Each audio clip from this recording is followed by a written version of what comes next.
میری بڑی نند کے کمرے سے اکثر چیخنے چلانے کی آوازیں آتی رہتی تھیں، اور خاص طور پر اس وقت کہ جب اسے ڈاکٹر دیکھنے کے لیے آتا تھا۔ وہ میری بڑی نند تھی، میرے شوہر کی بڑی بہن تھی اور بیمار تھی۔ اسے ایک کمرے تک محدود کر دیا گیا تھا۔ اس کی ذہنی کیفیت درست نہیں تھی۔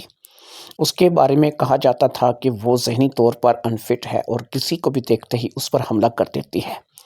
اور اسے نقصان پہنچا سکتی ہے، اس لیے اسے ایک کمرے تک محدود کر دیا گیا تھا۔ جو اسے ڈاکٹر دیکھنے آتا تھا وہ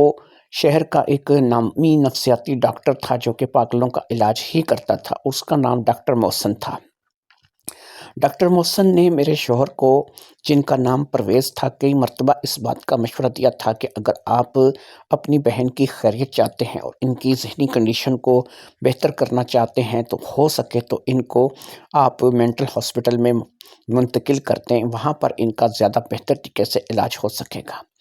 لیکن میرے شوہر پرویز کا کہنا تھا کہ نہیں، ایسا نہیں ہے، میں اپنی بہن کے لیے آپ کو جتنا بھی پیسہ چاہیے یا جیسا بھی آپ اس کا علاج کرنا چاہے کر سکتے ہیں، لیکن اس کے لیے آپ کو جو ہے اس کی یہیں گھر پر ہی دیکھ بھال کرنی ہوگی۔ آپ جب بھی یہاں پر آئیں گے آپ کو آپ کی فیس وغیرہ سب کچھ مل جائے گا، اور میری بہن کا جو علاج ہے وہ گھر میں رہ کر ہی ہوگا۔ کیا پتہ وہاں پر پاگلوں کے درمیان رہ کر کے اس کی ذہنی کیفیت مزید بگڑ جائے، اور میں جو ہے نہیں چاہتا کہ اس کی مزید ذہنی کیفیت خراب ہو جائے۔ اس لیے ڈاکٹر محسن کہتا کہ چلو ٹھیک ہے، جیسا آپ کی مرضی۔ وہ وہاں سے چلا جاتا۔ ویسے بھی ڈاکٹر کو اپنی فیس سے اور علاج سے غرض تھی جو کہ اس سے مل رہی تھی۔ میرا شوہر پرویز ایک اچھا انسان تھا جو کہ اپنی بڑی بہن کی اس حالت میں بھی دیکھ بھال کر رہا تھا، اور مجھے اپنے شوہر پر فخر تھا۔ میری شادی کو زیادہ عرصہ تو نہیں ہوا تھا، لیکن میں جب یہاں پر آئی تھی تو مجھے اس بات کا پتہ چلا تھا کہ میرے شوہر کی ایک بڑی بہن بھی ہے جو کہ ذہنی طور پر بیمار ہے اور جس کو دماغی دورے پڑتے ہیں۔ یہ ایک چھوٹی سی فیملی تھی جس میں میرے شوہر کے علاوہ جو ہے اس کے ماں باپ اور 3 بہنیں تھیں جو کہ ابھی تک بیاہی نہیں گئی تھیں۔ ان تینوں کی عمر ابھی اتنی نہیں تھی کہ ان کی شادی ہو سکے۔ میرا شوہر بھی صرف 25 سال کا تھا اور میں اس وقت 22 سال کی تھی۔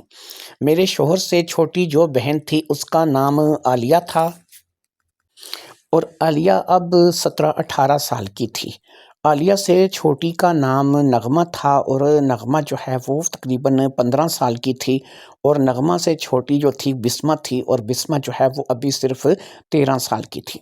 اگرچہ دیکھا جائے تو تینوں ہی نوجوان تھیں، لیکن ظاہری بات ہے کہ یہ عمر ابھی شادی کی عمر نہیں تھی۔ میرے ساس سسر، میری ساس جس کا نام زبیدہ تھا، وہ بھی ایک بردبار اور اچھی خاتون تھی۔ اب تک تو مجھے ان کی کوئی ایسی عادت نہیں دکھی تھی کہ جس سے میں ان کو کچھ مورد الزام ٹھہرا سکوں۔ اور میرا جو سسر تھا اس کا نام اسلم تھا، اور وہ بھی ایک اچھا ہی انسان تھا، کبھی مطلب کسی کی زیادہ بات چیت میں دخل نہیں دیتا تھا۔ منیمم ایک اچھی فیملی تھی کہ جہاں پر کہ میں بیاہ کر کے آئی تھی، اور میری شادی جو ہے وہ یہاں پر ہوئی تھی۔ یہ ایک کھاتا پیتا گھر تھا، اور میرے گھر والے بھی اچھے لوگ تھے، اور ہم بھی کھاتے پیتے گھر سے ہی تعلق رکھتے تھے۔ لیکن ہماری بد نصیبی یہ تھی کہ ہم صرف 4 بہنیں ہی بہنیں تھیں، اور ہمارا کوئی بھائی نہیں تھا۔ اس لیے جب انہوں نے اپنے بیٹے کے لیے ہمارا رشتہ مانگا تو کیونکہ یہ غیر بھی تھے اور ہم انہیں جانتے بھی نہیں تھے، تو میرے ماں باپ نے ان کا گھر بار دیکھ کر کے اور یہاں ان سے ملاقات وغیرہ کرنے کے بعد اس بات کے لیے حامی بھرتی تھی کہ ٹھیک ہے، آپ جو ہے وہ ہمارے گھر میں اپنے بچے کی شادی کر سکتے ہیں۔ لہٰذا میری شادی ہو گئی تھی، اور میں شادی ہو کر کے گھر آ گئی تھی۔ میں یہاں پر آپ کو اپنا تعارف کرواتی چلوں۔ میرا نام آسیہ ہے، اور میں اس وقت 22 سال کی ہوں۔ میں نے اگرچہ ایف اے تک تعلیم حاصل کی ہے، لیکن اس کے آگے میرا پڑھنے کا من ہی نہیں چاہا۔ میری باقی کی بہنیں جو ہیں انہوں نے اچھی تعلیم حاصل کر رکھی ہے، لیکن گھر میں صرف ایک میں ہی ایسی ہوں کہ جس نے صرف ایف اے تک تعلیم حاصل کی ہے، لیکن اتنی بھی میرے لیے کافی ہے۔ میں اپنے آپ کو کم از کم سمجھ سکتی ہوں، سنبھال سکتی ہوں، اور اپنی گھرداری کو اچھے طریقے سے گزار سکتی ہوں۔